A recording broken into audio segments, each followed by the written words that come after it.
Hey,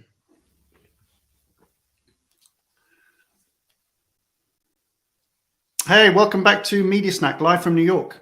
Greetings from London. So today we're going to look at the pitch process. You might have seen in some of the press, people say, so stick with us. We're going to look at, what's going on with the pitch market, what some of the implications that maybe you need to be thinking about, and then finally, what should marketers be thinking and maybe doing as part of this within the idea of pitching, all coming up on today's Media Snack. Welcome to Media Snack, the live weekly show where we unpack the important questions you all have about media, agencies, marketing, and more. If you are new to the channel, it's great to have you join us. Please subscribe to get alerts of all upcoming weekly episodes. Right. Do you like my new voiceover? Yeah, look at that. So I barely recognize you. Yeah, exactly. Right, let's get into this. So there's lots of talk at the moment around pitches being at breaking point, agencies being at breaking point, combined with the talent crisis.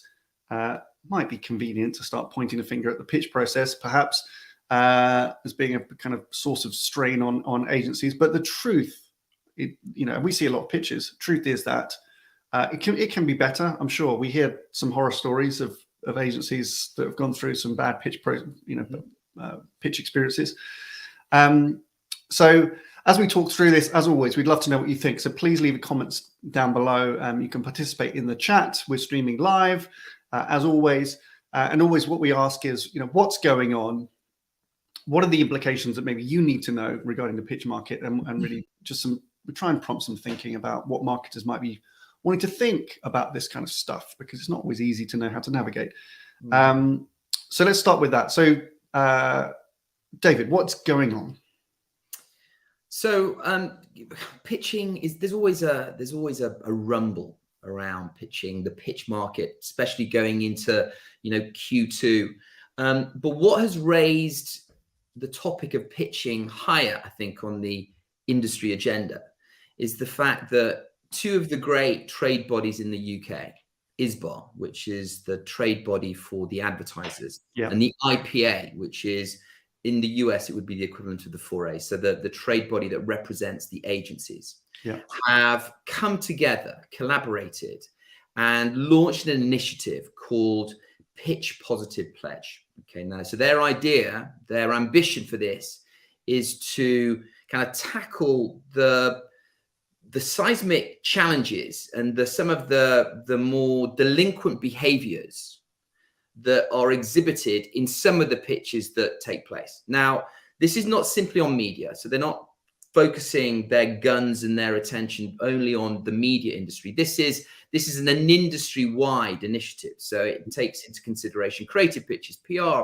pitches, production pitches, and media pitches. Okay, so the idea is to try and make the process of pitching a more positive experience for everybody involved. Okay, that's what they're sort of trying to do. And what they're looking to do is they're looking to try and bring best practice, both from a client perspective, an intermediary perspective, and an agency perspective, to try and create an environment where pitching is better. And what the initial stage of this is, they want advertisers, agencies, intermediaries, anybody within the industry to sign up to this pledge. And there are three very simple commitments as part of this pledge. The first is, be positive, a pitch is required. So this is more focused on the brand side, right? So have a clear understanding as to the reason you are going to tender. Make sure that there is a reasonable argument for going to tender. Number two. Let me just add to that, sorry, because we want to be as helpful as possible. We will link down below. We have a really good piece of resource on this, which are the 6 reasons. I think it's called the 6 and only 6 reasons you should ever call an agency pitch. I don't know whether that's right or not, but it's pretty good. A lot of people like reading that. So we'll link that down below, because if you're thinking about, okay, well, what's a good reason or not? We've explained it. So the reason you go to pitch, make sure that there is a positive reason for that. Number 2, run a positive pitch. Make sure that the components and the process itself is as positive and as engaging as possible. And number 3 is provide a positive resolution. Now, this surprised me, okay, when I thought, I mean, at the end of all pitches, I'm assuming the winners and the losers are informed. I mean, they certainly are in a very considered way on the pitches that we run. But I attended one of the initial workshops that the ISBA and the IPA held in defining what these pledges were. And some of the horror stories, in particular around perhaps some of the creative and PR pitches, where, you know, the agencies go through this hugely expensive and distracted process, an involved process, and then the client just drifts away. They ghost them. They don't even inform these agencies whether there's been a resolution. I find it absolutely astonishing.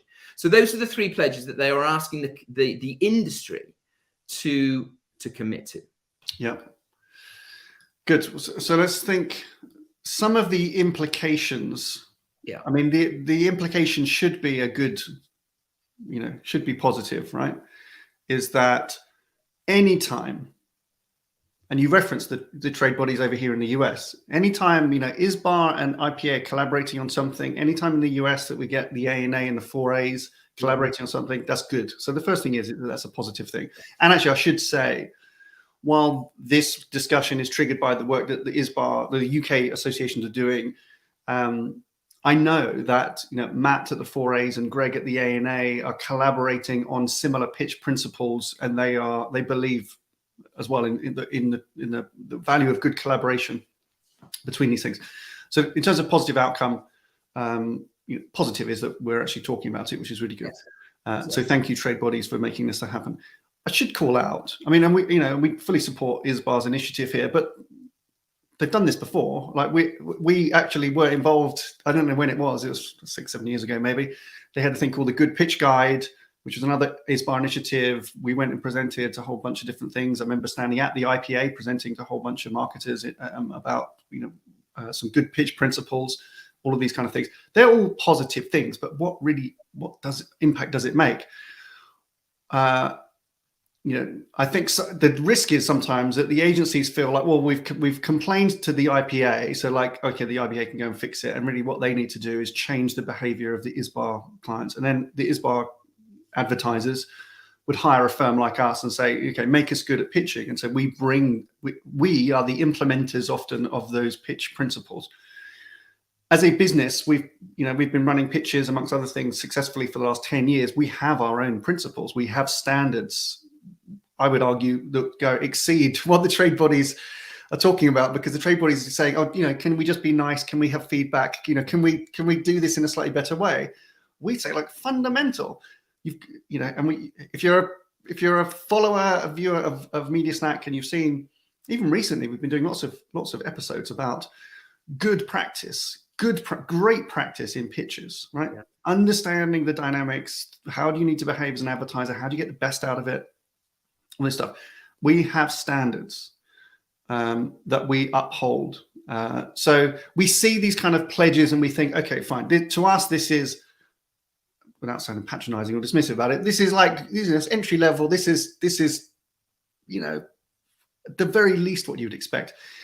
Now, that's not denigrating the fact that some agencies, and it's, as you say, it seems to be in the field of creative and PR, less so in media. I think media's got a bit more discipline, hopefully, over the last few years, which is good to see. You know, the bad behavior, I think, tends to be advertiser-run pitches when they run them themselves, because maybe they don't appreciate sometimes the implications on the agency and the workload and how to behave. It's just they just don't know what's expected of them necessarily. And maybe that's where firms like us can help just steer you in the right direction and keep you on track, just to at least fulfill some of these, you know, be compliant with some of these basic principles. So it's been done before. Is it going to change anything? It really has to, you know, it has to be implemented. Yeah. Now, there's a risk, you know, I read the, in terms of the implications, I read the principles of this, and I see all the different op-eds and vox pops that are going on in the trade press from agency leaders saying, you know, pitching's broken. But let's be clear, agency leadership loves pitching. Agency leadership loves pitching. And I'll tell you why agency leadership loves pitching, and that's not easy to say. is whilst it's a strain on resource, whilst it's, stressful period, and they would love for pitching to be easier for them, which I concede it should be, and they should get all this basic good feedback. Agency CEOs love pitching, and we've been in leadership roles in agencies. You're conditioned to know that pitching is it's almost like the purpose of the agency. Sometimes it just feels like it's the lifeblood of the agency. It's what you feel very privileged as a junior or mid-level person in an agency to be kind of invited to be part of a core pitch team. It's like a rite of passage in an agency. Maybe some advertisers don't appreciate that. Agency CEOs, particularly those that are part of companies which are publicly traded or holding companies, they're measured on growth. They're really measured on the growth of operating margin, and they know that if you listen to analyst calls for any of the big holding companies, right, any of the big agency groups, listen to an analyst call. If they've won a piece of business, it's called out, it's named on an analyst call, like it's news to shareholders. Oh, we've won this following big client. Okay, it's stories that agencies tell themselves. And if they didn't have any pitches, I'm not sure what agencies would tell about themselves. So that it's the best story agencies can tell about themselves. So, and as a CEO, agency CEO, you want to fight pitches and you want to win pitches, because careers are made in pitches, reputations are forged in pitches, teams are created in pitches. Loyalty and integrity and trust and all of these things, they don't happen in the office on a day-to-day basis. They happen in the trenches of a pitch. And we've been part of that on the agency side, and it's exciting. I used to call new business, when I used to run new business for big agencies, it's like an extreme sport. It's like an adrenaline sport. It's kind of fun. It's fun when you're in your 20s, certainly. It gets harder as you get older. But from a CEO, a pitch tests how good your product is, how good your people are, and leadership generally see them as positive. And it's very hard for an agency CEO to say no to a pitch, although they're getting better. They're getting more discerning, and we've been strong advocates of agencies being more discerning about pitches than ever. Where it gets difficult for agency leadership is twofold. One is if you're a bit tight of talent, and now right now a talent crisis in the industry, which I think we all acknowledge, which across all agencies is very acute in media, but all agencies are struggling with a bit of a talent challenge. When you're a bit light on people, pitching is a real problem, real headache, because you've got to either spread your resource very thin and you lower your chances of winning, or you have to be very disciplined about what you pitch for, and because you've got far more finite resources. Excuse me, and you have to be aware of the kind of the pitch, the cost and the implications of pitching. So for the CEO right now, a bit light on talent, lots of pitching opportunities. Maybe it's easy to say, oh, the pitch process is so bad, it's all broken. But really, talent is light. And in some agencies, maybe they've offloaded, I should say it's a bit of a brutal word to use, but I mean, they let go a lot of people last year, and they've been slow to hire them back, and now it's a bit of a talent crisis. So it's in some places a bit of a self-made problem. Also, you've got to get a net positive as an agency CEO. So I was talking to an agency leader this week who was saying, we've had an amazing run of business, but then admitted privately they've also lost a load of business. So he was like, net gain is, we're kind of there, but the story's good. Yeah. As an agency CEO, if you didn't win any new business, but you just held on to the clients that you had, that would be seen as a bad year, right? You wouldn't be a hero. That's the mentality in agencies. You've got to change that. Yeah. It's not okay to be losing business and then replacing it with shiny new clients. And that doesn't give your teams the encouragement. You've got to be investing in a relationship. You cannot be losing business, and you shouldn't be allowing your clients to go to pitch, frankly. And if they do go to pitch, I think some kind of initiatives, I think the IPA have talked about this, this interesting idea of, the incumbent agencies, if you have a client that goes up for pitch, should you defend it? I mean, I think some kind of framework that allows you to make that decision and actually challenges the advertiser to not drag incumbent agencies through a pitch if they're not going to retain it. Yeah. Would save a huge amount of resource and pain. And I think that's where some of the negative feeling comes from. So things that an agency leadership can be doing, don't underservice your client. With talents thin, don't underservice your existing clients chasing new clients. That's a recipe for zero net gain and not good growth. So far better agency culture, I think, and agency leadership and incentives, KPIs have got to be much more on invest in the relationship, over service your existing clients. Don't give your clients an excuse to pitch, and then you wouldn't be complaining about pitches. And then, if things that do come along, you can be far more discerning then. You can be far more discerning because you don't need to win. Yeah. Far more discerning about the ones that you go for, and go for ones which you think are good. Best way of killing off a bad pitch is just don't take part in it. Don't take part in it. When that advertiser realizes that no agencies want to tender for their business because of their reputation, or they've hired a consultant that agencies don't like or trust, or they're trying to do it themselves and the agencies don't believe that this is going to end well, don't do it. It's the easiest way to kill off bad pitches. Don't do them. Okay, I should kind of wrap up a little bit now. There's been some criticism. Some people say, look, this is just, we're shining a light on bad pitches, but there's not enough, focus on, practical examples. I would call out actually the work that the ANA and the 4As are doing, which is quite practical and guidelines based. ISBA have got pitch guidelines, which are really good. And their resource, we should call that out, pitchpositivepledge.co.uk. Go and have a read of that because it's quite helpful. What I would leave you with, the implication is that I think agencies got to be a bit more discerning about what they do with the talent that they've got. Okay, you can't spread it too thin and then complain about the quality of pitches. We cannot have pitch processes abusing the goodwill and resource and the investments of agencies. Okay, it's got to be a respectful process. I would say the biggest implication to get this right is to invest in relationships and consider the long term, and invest more in existing clients and invest more in existing people. Okay, which means there'll probably be a little bit less pitching, which is probably good for everybody. So that's kind of implication from a broader sense.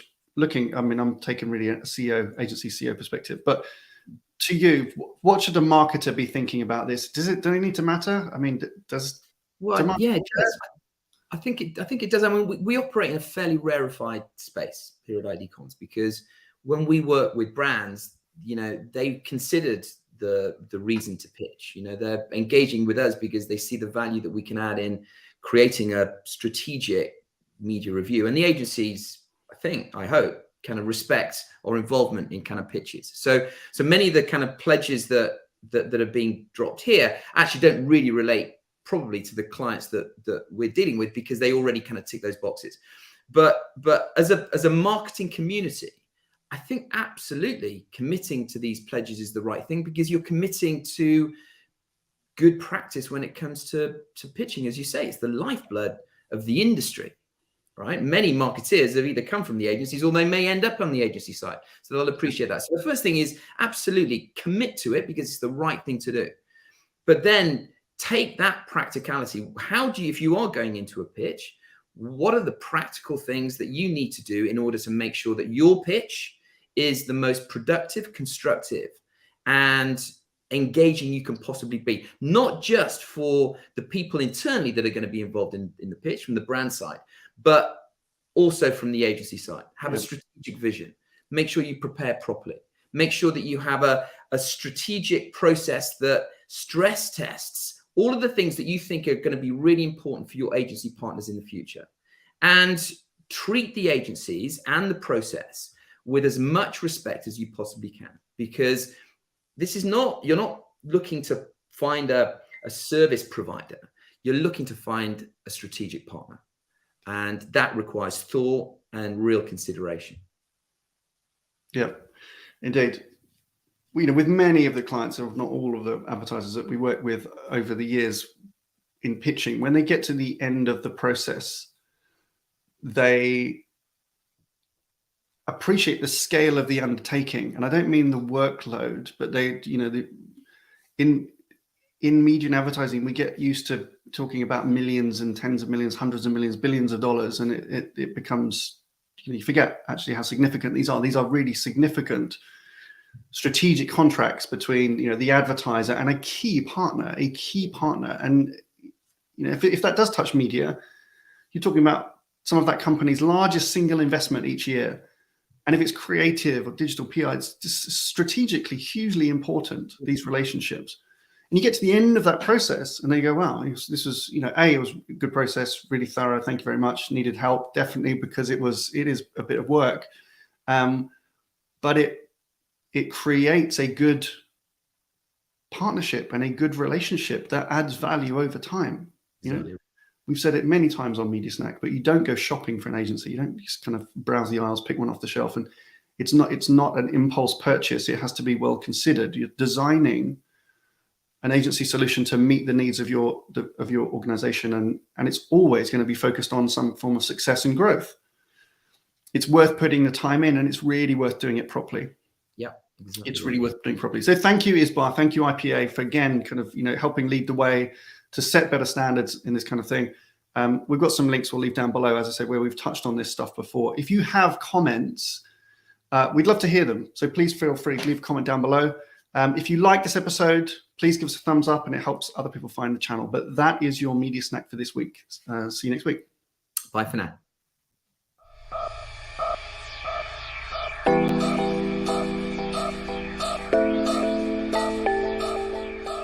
Media Snack is brought to you each week by ID Comms, the award-winning growth consultancy specializing in media and advertising.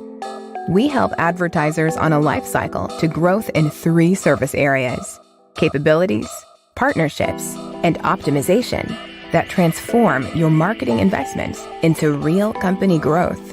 Whether you are upgrading your internal media capabilities, planning an agency pitch, want to learn new best practices, or simply get better performance from your marketing investments, you can find more at idcomms.com/growth.